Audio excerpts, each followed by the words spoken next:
Hey everybody, Happy New Year. I stopped by CTV Live just the other day and I wanted to share the interview with you on this YouTube channel. We'll get back to regular real estate videos in the next week or so. Hope everybody had a great New Year's and is on a great start to 2022.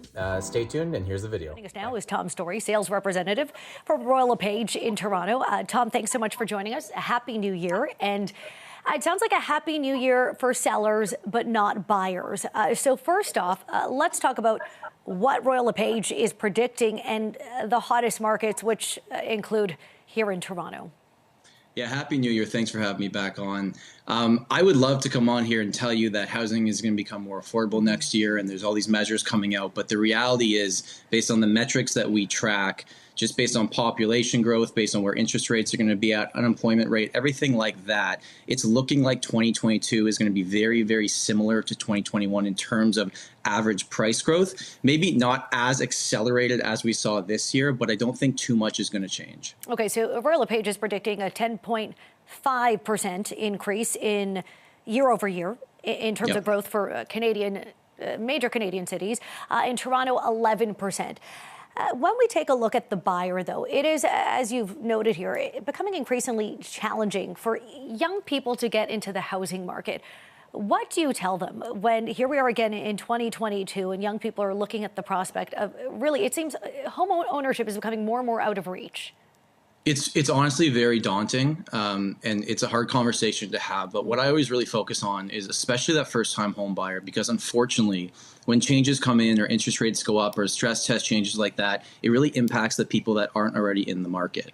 And what I really look at is a lot of people kind of try to save up to buy the house that they really want, but it's putting themselves further behind instead of buying the property that they can currently afford. So what I typically have conversations with is, okay, what is that dream house and how are we going to get there and how are we going to climb up that property ladder?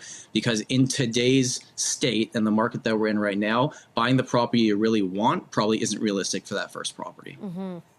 And when we take a look across the country, perhaps what are some markets that will surprise people? We know that people are leaving major cities, moving into more rural communities, as there is, for many people, really an extended work from home period. What markets surprise you?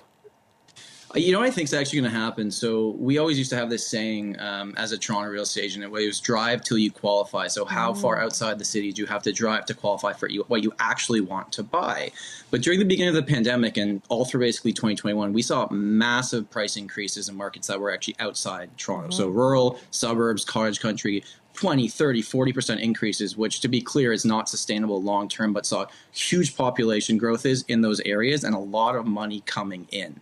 Now, I think as we move into 2022, a lot of people might actually look back at the big cities and go, you know what?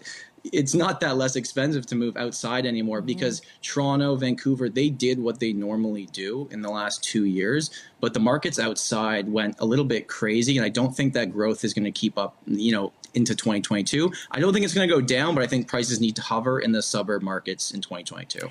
Okay, I'm focusing on the buyers because those are the people that I think have a lot of questions. So with 30 seconds left here, Tom, is an option for buyers across the country to use what might be unleft inventory or unsold inventory from 2021 to their advantage and say, hey, look, this home's been on the market for 90, 120 days. Let's work out a deal. Absolutely. You can very much tell based on the market that you're looking to buy and what the average days on market is for the property type you're looking to buy. I would take a good look right now at what's on the market because anyone currently listing their property that's on the market right now is either leftover inventory from November, December, or someone that probably needs to get it sold. As we move into January, February, March, prices historically become a little bit more expensive. So take a look at what's on the market right now. Okay, Tom Storey with Royal LePage, looks like you're going to have a busy year. So thank you so much and all the best to everyone who's Thanks so much for having me. Happy New Year. Okay, If you like that, you can subscribe to this channel, or if you want to book an appointment with me, you can go right into the first link in the description. Have an amazing 2022, and remember, home is where your story begins.